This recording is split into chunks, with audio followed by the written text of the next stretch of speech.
We have all gone through this phase where we always find ourselves feeling hopeless over not having a sight of success to reach our goals. But to tell you the truth, even the most successful people had gone through this phase. We are all aware of it, yet it feels as if we are in a simulation where the deities have omnipresence and have taken control over everything, even your goals and your dreams. And most of the time, it feels like they are all against you and everything that you do. Well, I can't tell if these deities exist beyond a level where we can possibly never perceive them or if they're just our imagination. Either way, in the end, everything that occurs in your environment affects you the most, whether positively or negatively. Is it because you're too conscious of your thoughts? Is it because you're too pessimistic or judgmental whether you want to achieve something or not? Do you fear being regretful? Do you fear failure? It can be any one of those, or maybe something even beyond our comprehension. Now, try to close your eyes for a bit and relax. Imagine that you're in the center of this universe and everything follows in the direction surrounding you. Or maybe to make it more interesting, imagine yourself as the main character of an anime. You're the main protagonist of that world, and you're so powerful that you have this one ability that no one else in this entire universe has. And that is to take control of your life story. Your plot. You can take control of almost everything that happens surrounding you. Your dreams, your hopes, the person you like, the things you like to do, your thoughts, the way you can handle positivity and negativity, and the way you can turn both of those up into a single entity and become the better version of yourself. You have the possibilities to do anything. This is how you can go under gradual evolution, the constant development of oneself, whether physically, emotionally, socially or psychologically. Now, I may sound like a Blue Lock fanboy at the moment, but sometimes it's okay to think only of yourself because this world is like a soccer field and the ground is composed of every person that wants to drag you down but to follow your ego. Because, as you can see, that everyone is chasing the ball. I call it hope and perseverance. In order to fulfill their dreams, they try to make it a reality. Everyone in this field is trying to defeat each other. They're devouring themselves in order to overcome and become a better player while pursuing their goals too. On the other hand, suppose you're just the goalkeeper. You're at a static position where you most likely don't move from the one spot that you're assigned to hold. Or here in this metaphor, you don't make any progress in this field of competition and simply watch others who fight each other till death moving forward to score. You can be the most crucial part of the field like a goalkeeper. Yet the majority of the time, most people just don't care about you. Why is that so? Is it because being the goalkeeper is boring? Or is it because they don't understand the values of a goalkeeper? In any case, it can be concluded that people only care about you the closer you are towards your goals, even though most of them never support you at all in your journey. Almost everyone you'll meet is envious of one another, but the degrees of the effect are variable. The close ones are less affected, but your haters have the most. Hardly a few people ever praise you if you do something great, and most of the time people just blame you even if you make the most microscopic mistake. That one grave mistake can overshadow your 1,000 correct moves. This leaves you up in a feeling of despair, whether you should try more in order to reach your ultimate goal, or is it just a big waste of time and you should move on? Or in other words, will you ever give up? Your answer might be no right now, but are you confident enough that you'll have the same answer once faced with the actual challenges in real life? Because that answer will determine the climax of your story.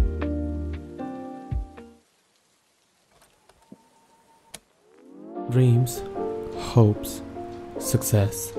The three fundamentals that I believe play a major role for people to stay motivated in order to pursue their dreams. Let's take this fairly underrated early 2010s anime called Bakuman for our example in this video. If you haven't watched the anime, I'd highly recommend checking that out, especially if you're planning to write light novels, books, or even make a manga. Disclaimer, this video will contain some minor spoilers, at least for the first season. Bakuman tells the story revolving around Masahiro Moritaka and Takagi Akito, two 9th grade boys who wish to become mangaka. Mangaka, if you don't know, is a Japanese word which means a Japanese comic book author, also known as a manga author. Moritaka don't have the inspiration to be a mangaka at first, after his uncle, who was also a mangaka, died due to karoshi, or death due to overwork. It was only Akito, his junior classmate, who wanted to start off as a manga author and found Moritaka to be exceptionally good at drawing, and so they teamed up. Both of them had the same goal in mind, that is to make a manga popular enough which gets adapted as an anime by the time they become 18. They both had a dream of becoming a professional manga author and set a goal to find success by that age. Sounds very simple, basic, and almost to the point of being called cliché. But the reason I've chosen this anime over the other anime or sport anime for this video is because of the somewhat realistic approach of relatively normal people who are planning to have a dream. Most of us in the current society aren't too athletic. We are mostly the people who study hard to get into a university, studying even harder to find a job which we are ultimately not happy with. And if you have other goals, you sometimes work upon it. But the most important thing that everyone says, and we still miss upon it, is willpower. Nothing is more stronger than your own will to find success. Even the most ridiculous ideas are possible to be made real. Bakuman shares the exact thing. They wanted to have a manga popular enough to have an anime by the time they reach adulthood, when most people likely to start around that age to come up with a story idea, let alone publish a manga at that time. Bakuman is a slice of life which we can use to learn something from. I can tell that all individuals belong to any social cultural groups or from any part of this world have a goal that they wanted to pursue and worked really hard in the beginning of their journey. Even me, as a YouTuber, perhaps could be an example of this scenario, as I am a very new content creator. It is indeed easier said than done. Both Akito and Moritaka were very excited to publish their first manga on the Shonen Jack publications, which is just a Bakuman version of their real-life Shonen Jump publication. They started working on their manga almost every day, so much so that Akito, who had always scored the highest marks in his entire class, started to fall off from his academic position because he was so passionate about serializing a manga. Passion is a very important thing. Passion can be anything. Like liquids, it can take any form or sizes. You can aim to become an artist, a writer, a singer, a footballer, a wrestler, a rapper, a manga author, a VTuber, and basically anything you can think of. Like Anne Rice, an American author, once said, "Don't bend, don't water it down, don't try to make it logical, don't edit your own soul according to the fashion, rather follow your most intense obsession mercilessly." It is quite obvious, but here, obsessions equate to your passion. Once you pursue your goals, there will be a lot of hurdles. Sometimes you may feel so down that you might just want to give up. And unfortunately, many people did follow that route. Sometimes these burdens and obstacles may feel so unrealistic that it makes you wonder, why am I the one who's suffering? Am I just not worthy enough?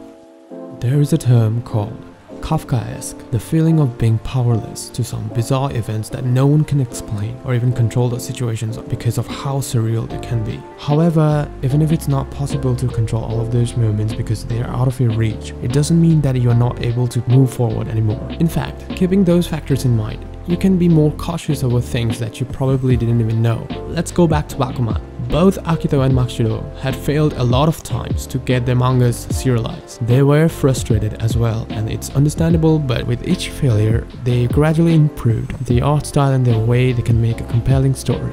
However, since there are literally almost 8 billion people on this planet, and with a limited number of choices or resources we have over something, chances are you may face competition, and so did they. And honestly, it's a good thing. To be able to compete with someone sharing a similar interest as you should motivate yourself to continue further and earn their respect instead of looking down upon them. In this case, a 15-year-old genius mangaka, Nizuma Eiji, acted as a prodigy who had already started serializing his weekly manga. He was a great challenge for both Machiro and Akito to overcome.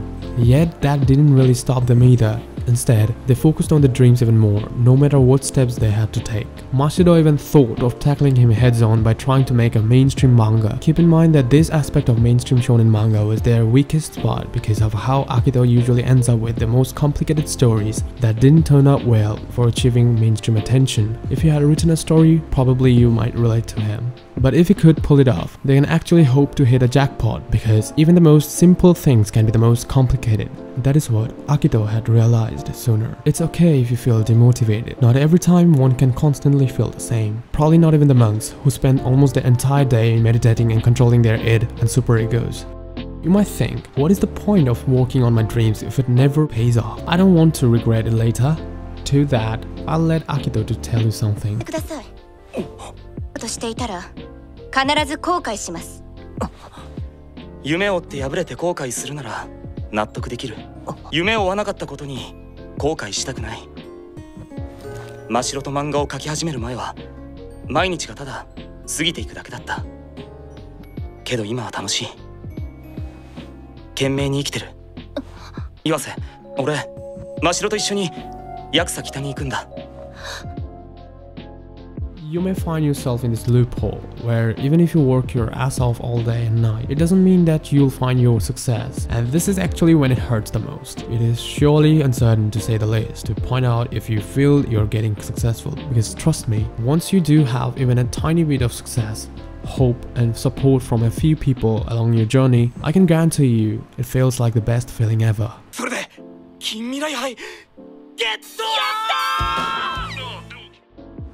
I guess they can tell it too. Now, typically, as per my observations, there are a lot of people from the anime community who aspire to make a manga and dreams to publish them in Japan. Some are supportive of this decision, but the others say it's a bad idea because generally the manga publishing companies usually accept the manga made by the Japanese authors and typically no foreigners except a few.